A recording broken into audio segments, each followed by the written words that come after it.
T'as pas le budget pour commencer ta première entreprise de e-commerce et de dropshipping, cette vidéo-là est pour toi. On a tous été là, la première business qu'on a partie, on n'avait pas forcément le budget et faire de la publicité payante, ben forcément, ça prend du budget. Ça va prendre des dizaines et parfois des centaines de dollars par jour. Fait que cette vidéo-là va être pour toi. Elle va t'expliquer comment faire de la publicité organique qui va pratiquement rien te coûter. On peut même dire zéro au bout de la ligne. Fait que je t'explique comment créer du contenu qui va performer organiquement.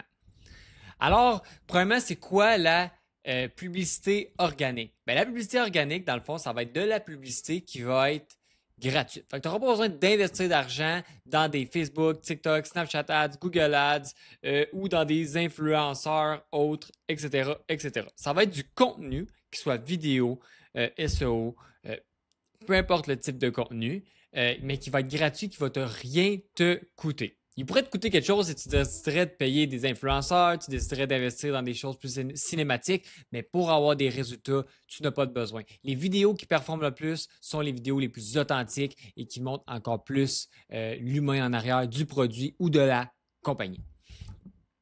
Fait que l'organique va, comme je te dis ici, reposer sur les algorithmes au niveau là, des réseaux sociaux, que ce soit TikTok, Instagram, etc. Comparé avec le Pay Ads, on va choisir notre audience, tandis que quand on fait du organique, on ne choisit pas notre audience.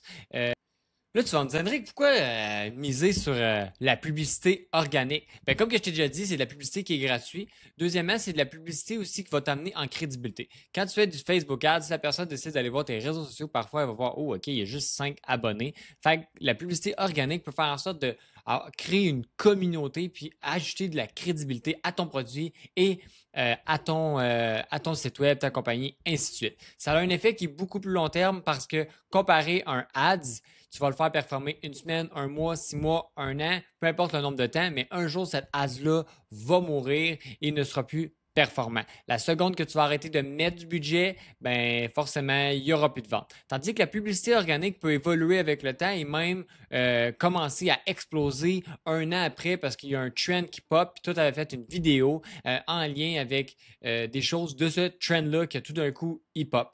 Fait que c'est infini dans le temps. Tu sais jamais quand elle peut performer. Des fois, elle ne performera pas la première année, mais la deuxième année, elle va performer. Qu'est-ce qu'on peut faire pour avoir une vidéo organique qui performe? Bien, premièrement, on appelle ça le hook.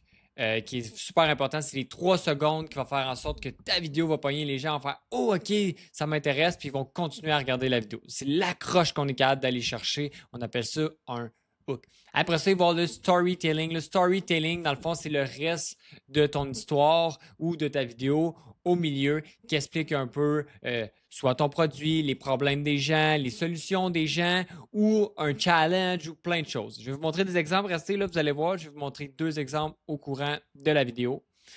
Par la suite, si vous voulez qu'elle fonctionne, 60% des gens écoutent une vidéo sans son. Là, vous écoute, comment il fait pour l'écouter?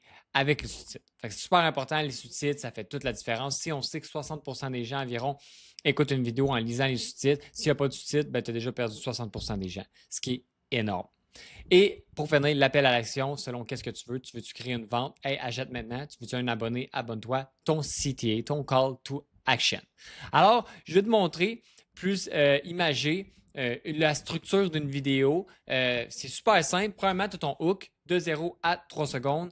Dites-vous le hook, il faut que ça soit le délai de quand vous swipez une vidéo. Fait que même 3 secondes, là, c'est long. Il faut que ça soit rapide. Là. Le temps que tu swipes, il faut que la personne soit accrochée. Fait oh, OK, peut-être ça m'intéresse. Redescends. Puis là, elle embarque dans le core message, qui est le storytelling.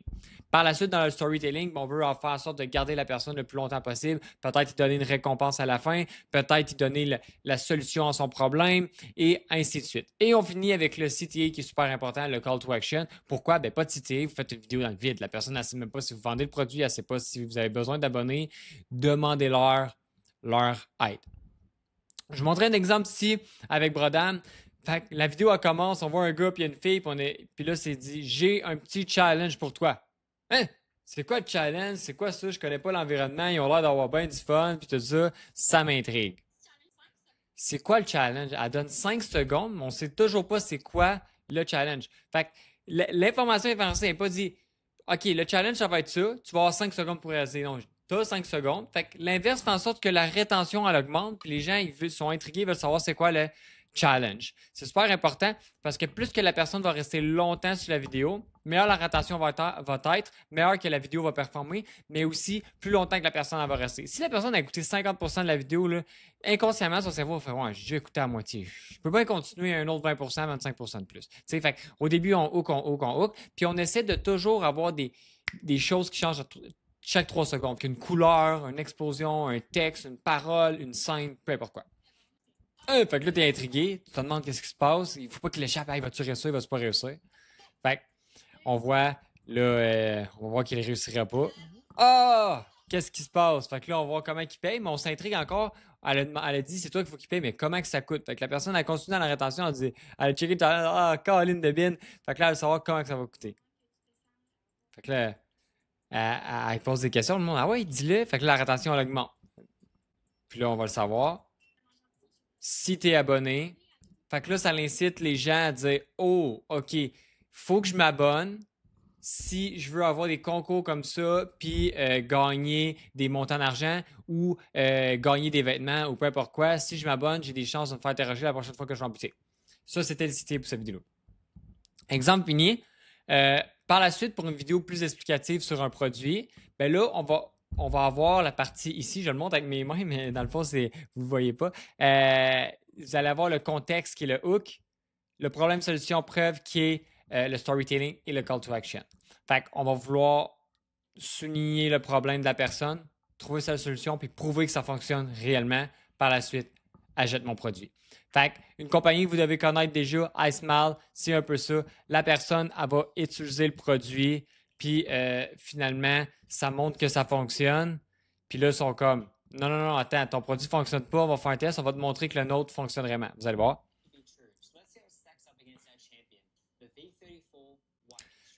Fait que là, c'est ça le hook. C'est ah, il y a des belles dents, puis tu vois le gars qui regarde, puis tu te sens, tu dis non, c'est pas ça, ça fonctionne pas. Fait que après ça, il va y avoir l'explication.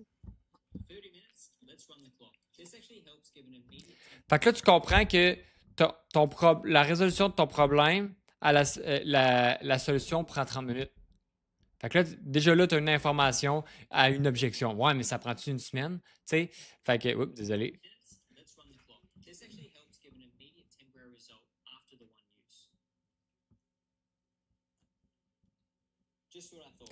On a la preuve, ils l'ont testé, on le voit.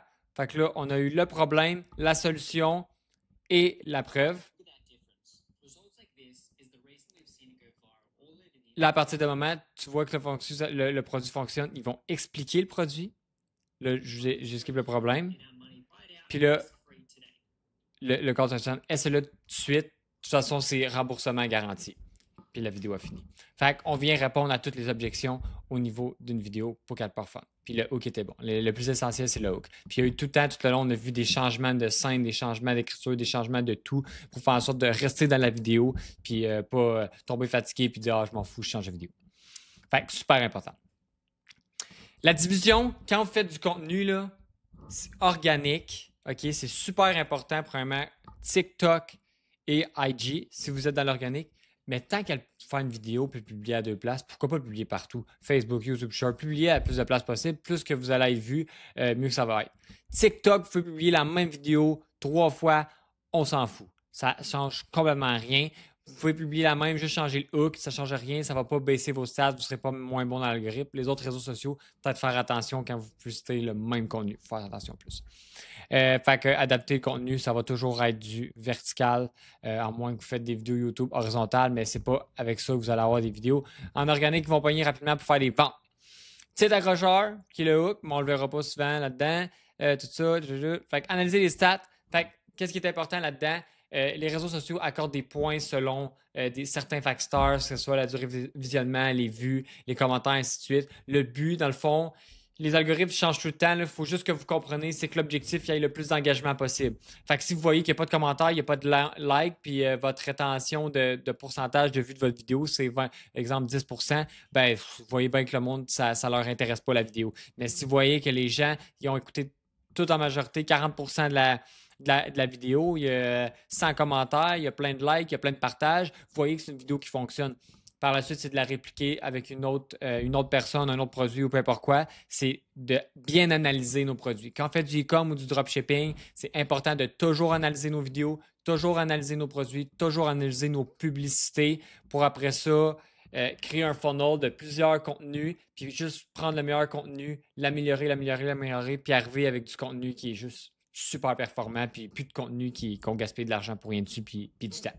Fait que publier régulièrement, si vous êtes capable de publier une fois par jour en organique, c'est important parce que des fois, ça peut prendre du temps avec que ça fonctionne. C'est pas comme des pay ads qu'après 3 jours, on peut déjà avoir des résultats. En organique, vous pouvez avoir des résultats la première journée, mais c'est de la chance. Ça, c'est vraiment la roulette. Fait que c'est ça. On teste, garder ce qui marche et ajouter le reste comme que je parlais. Fait que c'est ça. Fait que si jamais vous avez des questions, n'hésitez pas, ça va me faire plaisir.